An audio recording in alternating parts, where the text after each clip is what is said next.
Java programming language के आज के लेक्चर में हम लोग स्टडी करने जा रहे हैं how to write, compile and execute our first programme.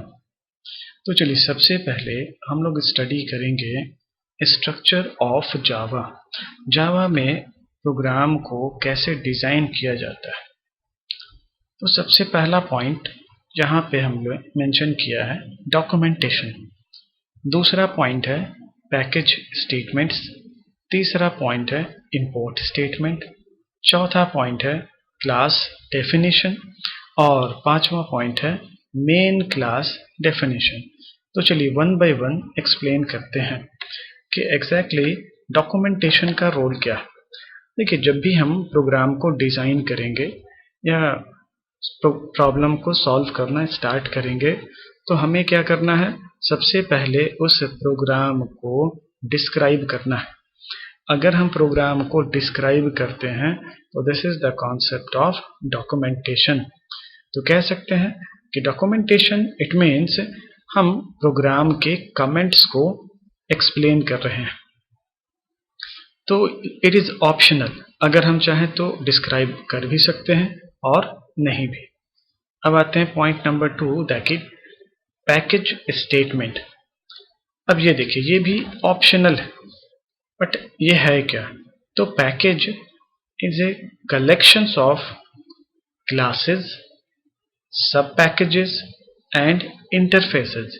It means package एक ऐसा कंटेनर है जहां पे कलेक्शंस ऑफ क्लासेस मिलेंगे, सब पैकेजेस भी हो सकते हैं और इंटरफेसेस भी हो सकते हैं। ये हमें क्लासेस को फोल्डर स्ट्रक्चर में ऑर्गेनाइज करने के या यूं कहें स्टोर करता है, जिससे इजीली अपने क्लासेस को लोकेट कर सकें। ये कोड के रीयूजेबिलिटी के कॉन्सेप्ट को इम्प्रूव करता है। अगर हमें अपने क्लासेस को किसी पर्टिकुलर पैकेज या फोल्डर में रखना हो तो हमें पैकेज के कॉन्सेप्ट को यूज करना होगा। सिंपल है कि जब भी हम प्रोग्राम बनाएंगे तो पैकेज को लिखेंगे या पैकेज को क्रिएट करेंगे और पैकेज को with the help of package keyword से क्रिएट करते हैं।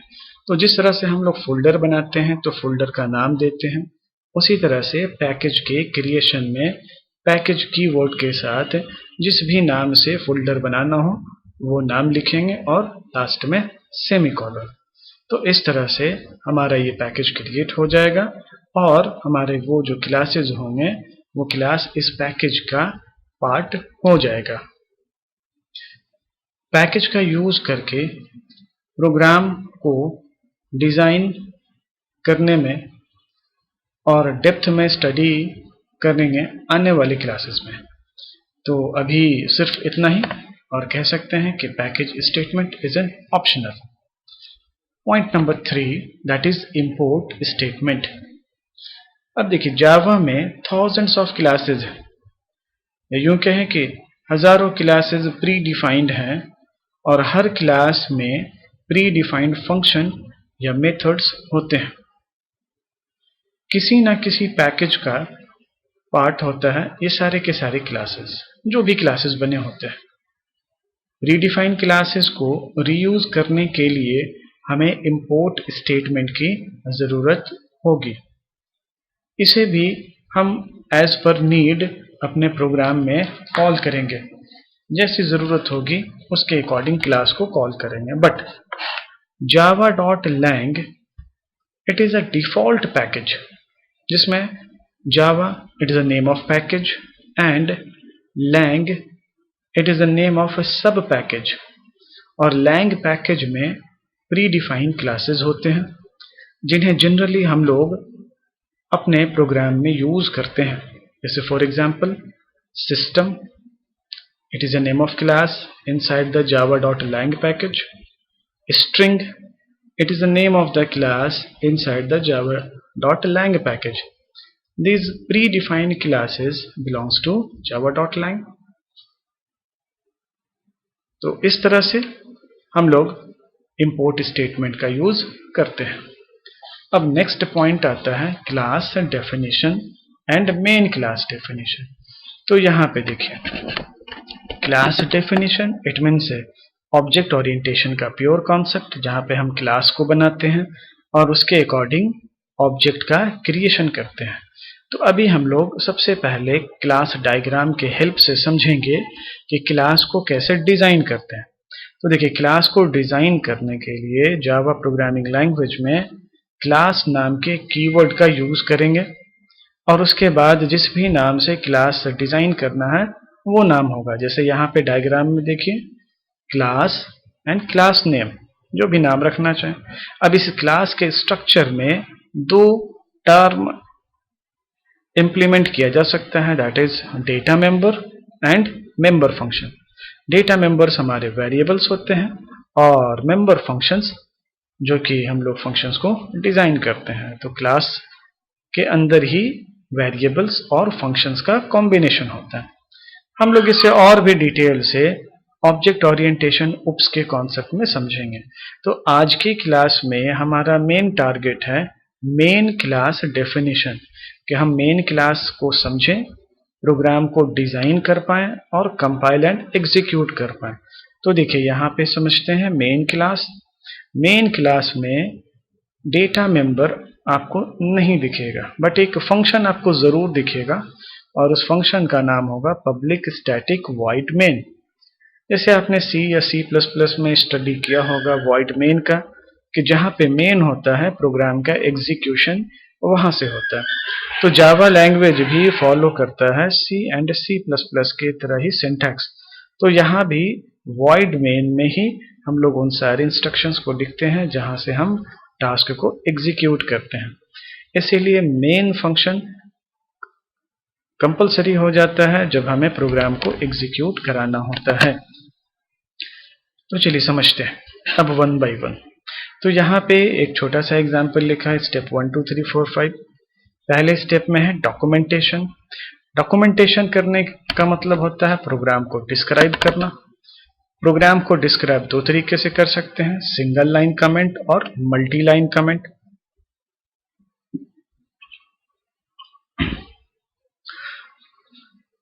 तो यहाँ पे देखिए, स्लैश स्टार और स्टार स्लैश के बीच में जो भी हम लिखते हैं that is multi line comment. अगर एक से ज्यादा लाइन अगर हम यूज करना चाहते हैं डिस्क्राइब के लिए तो हम मल्टी लाइन कमेंट का यूज करते हैं। तो यहाँ पे हमने लिखा है program to display welcome message. अब आते हैं स्टेप नंबर 2। डायरेक्टली ना तो हमने इंपोर्ट स्टेटमेंट यूज किया है और ना ही कोई पैकेजेस, वो आने वाले क्लासेस में हम लोग वन बाय वन स्टडी करेंगे। तो यहाँ देखिए, सबसे पहला term class demo1। Class is the name of keyword and demo1 is the name of class. तो एक क्लास हम बनाने जा रहे हैं, एक स्ट्रक्चर बनाने जा रहे हैं क्लास टाइप का, जिसका नाम होगा demo1 और ये बना है क्लास कीवर्ड से। अब इस क्लास में दो पार्टीशन होंगे, data member and member function. और जैसा कि मैंने आपको बताया अभी कि मेन क्लास या मेन क्लास में डेटा मेंबर एग्जैक्टली नहीं होते हैं, सिर्फ यहाँ मेंबर फंक्शन होता है और वो फंक्शन होता है मेन फंक्शन। अब इस मेन फंक्शन में देखिए, पब्लिक स्टैटिक वॉइड मेन, ये तीन बहुत इंपॉर्टेंट सा टर्म है। तो सबसे पहले समझते हैं कि पब्लिक, देखिए कुछ एक्सेस स्पेसिफायर होते हैं जिन्हें कहते हैं public, private, protected and default.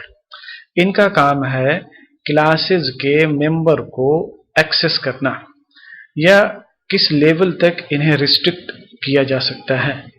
अगर पब्लिक कीवर्ड यूज होता है इट मीन्स आप बाहर से इस क्लास के फंक्शन को आसानी से एक्सेस कर सकते हैं। अगर प्राइवेट होगा तो इस क्लास के फंक्शन को एक्सेस नहीं कर पाएंगे। अगर प्रोटेक्टेड होगा तो प्रोटेक्टेड कहता है कि एक कॉन्सेप्ट आता है इनहेरिटेंस। तो protected it means private, but अगर वो इनहेरिटेड है तो आसानी से एक्सेस किया जा सकता है। और एक होता है डिफॉल्ट। डिफॉल्ट ये कोई कीवर्ड नहीं है, इट मीन्स अगर कोई भी एक्सेस स्पेसिफायर मॉडिफायर नहीं है तो वो माना जाएगा डिफॉल्ट। जैसे अगर यहां से पब्लिक हटा दिया जाए तो वो डिफॉल्ट कहलाएगा। जैसे देखिए, क्लास के पहले कोई भी ना पब्लिक है, ना प्राइवेट है, ना प्रोटेक्टेड है। तो it means it is a default, और डिफॉल्ट का एक अपना लिमिटेशन होता है कि किस लेवल तक उस डेटा को या उस क्लास या उसके मेंबर को एक्सेस किया जा सकता है। तो ये हुआ पब्लिक के बारे में कि we can access outside from the class. अब दूसरा पॉइंट आता है स्टैटिक। स्टैटिक का कॉन्सेप्ट ये है कि जिस भी मेथड के पहले स्टैटिक लगा होगा तो ये टास्क जाता है जेवीएम को। इट मीन्स अब यहाँ से जेवीएम की रिस्पॉन्सिबिलिटी स्टार्ट होती है कि रन टाइम पे आसानी से हमारे फंक्शन को लोड कर देगा बिना ऑब्जेक्ट बनाए हुए। तो ये बहुत इंपॉर्टेंट सा कॉन्सेप्ट है क्लास एंड ऑब्जेक्ट का। अब तो समझ रहे होंगे कि बार बार हम क्लास और ऑब्जेक्ट को ही कॉल कर रहे हैं। तो बस एक लाइन में ये समझ लें कि स्टैटिक जिस फंक्शन के साथ होगा तो बिना ऑब्जेक्ट बनाए हुए हम फंक्शन को एक्सेस कर लेंगे, अदरवाइज बिना ऑब्जेक्ट बनाए हुए हम फंक्शन को एक्सेस नहीं कर सकते हैं। तो इस लाइन में देखिए पब्लिक कहीं से भी एक्सेस किया जा सकता है, स्टैटिक बिना ऑब्जेक्ट बनाए हुए हम फंक्शन को कॉल कर लेंगे, और इस फंक्शन का क्या नाम है, void main। और void main आपने पहले भी फंक्शन में पढ़ा होगा कि जिस फंक्शन के पहले void लगा हो वो कोई भी वैल्यू लास्ट में रिटर्न नहीं करता है। और इसके अंदर जो पैरामीटर है स्ट्रिंग एरे का, इस कॉन्सेप्ट को यूज किया जाता है कमांड लाइन आर्गुमेंट में। जो कमांड लाइन से रन टाइम पे हम जो वैल्यू पास करेंगे ये उसके अकॉर्डिंग काम करता है, तो इसकी अभी जरूरत नहीं। आगे चलते हैं। आगे देखिए एक लाइन लिखा है सिस्टम। अभी थोड़ी देर पहले हमने आपसे डिस्कस किया था कि system is the name of class, it is a predefined class inside the java.lang package, और java.lang package it is a default package, इसीलिए हमने यहाँ पे इंपोर्ट स्टेटमेंट यूज नहीं किया है। और यहाँ पे है एक और कॉन्सेप्ट दैट इज आउट, और एक है कॉन्सेप्ट println। ये आउट जो है ये एक स्टैटिक ऑब्जेक्ट है प्रिंट स्ट्रीम क्लास का, और ये println it is a function जिसके हेल्प से हम जो डेटा होगा उसे मॉनिटर पर डिस्प्ले करेंगे। ये फंक्शन दो वेराइटी में आता है, एक का नाम है सिर्फ प्रिंट और दूसरे फंक्शन का नाम है println। अगर सिर्फ प्रिंट होगा तो सेम लाइन में वैल्यू को डिस्प्ले करेगा, और println होगा तो वो हर बार न्यू लाइन पे वैल्यू को डिस्प्ले करेगा। तो ये था system.out.print या system.out.println। जिस तरह से C में printf, C++ में cout, उसी तरह से जावा में कमांड मोड पे या टर्मिनल पे डिस्प्ले कराने के लिए जिस कॉन्सेप्ट को हम लोग लिखेंगे या स्टडी करेंगे उसका नाम है system.out.println। और इसके बाद इसके पैरेंथेसिस में डबल इन्वर्टेड कॉमा में जो भी लिखेंगे जैसे लिखेंगे वो उसी तरह से मॉनिटर पे डिस्प्ले करेगा। अब इसके बाद फंक्शन को क्लोज और क्लास को भी क्लोज करते हैं। अब स्टेप नंबर 3 जो सबसे इंपॉर्टेंट स्टेप है, इस प्रोग्राम को हम लोग नोटपैड में टाइप करेंगे और जब सेव करेंगे तो फाइल के नाम के साथ .java से इसे सेव करेंगे। इट मीन्स जावा के प्रोग्राम का जो फाइल होगा वो एक्सटेंशन .java होगा। उसके बाद स्टेप नंबर 4 कमांड मोड पे जाएंगे, javac it's the name of compiler, और जावा सी के साथ हम फाइल नेम .java जो अभी फाइल नेम सेव किया था वो नाम लिखेंगे एक्सटेंशन के साथ, इंटर प्रेस करेंगे। अब अगर हमारा टास्क सक्सेसफुली कंपाइल हो चुका होगा, इट मीन्स आपने पढ़ा था ना फीचर्स में कंपाइल्ड एंड इंटरप्रेटेड, तो this is the first stage जहाँ पे जावा सी के थ्रू हमारा जावा का सोर्स कोड बाइट कोड में कन्वर्ट हो जाएगा अगर कोई एरर नहीं हुआ तब। उसके बाद step number 5 execute the program. अब उसी बाइट कोड को जावा इंटरप्रेटर के थ्रू हम लोग एग्जीक्यूट करेंगे। तो कैसे लिखेंगे, जावा स्पेस फाइल नेम जो हमने फाइल नेम सेव किया बिना एक्सटेंशन के, और उसके बाद जब हम इंटर प्रेस करेंगे तो ये बाइट कोड जेवीएम के थ्रू इंटरप्रेटर के थ्रू मशीन अंडरस्टैंडेबल फॉर्मेट में कन्वर्ट होगा, उसे एग्जीक्यूट करेगा और जो भी हमारे प्रोग्राम में लिखा होगा रिजल्ट वो कम्युनिकेट करना स्टार्ट हो जाएगा। तो इस तरीके से हम लोग अपने टास्क को परफॉर्म कर सकते हैं। तो चलिए नोटपैड स्टार्ट करते हैं और इस प्रोग्राम को, ये हमारे फर्स्ट प्रोग्राम को उसमें टाइप करते हैं, कंपाइल करते हैं और आपको एग्जीक्यूट करके दिखाते हैं। तो चलिए चलते हैं हम लोग नोटपैड की तरफ।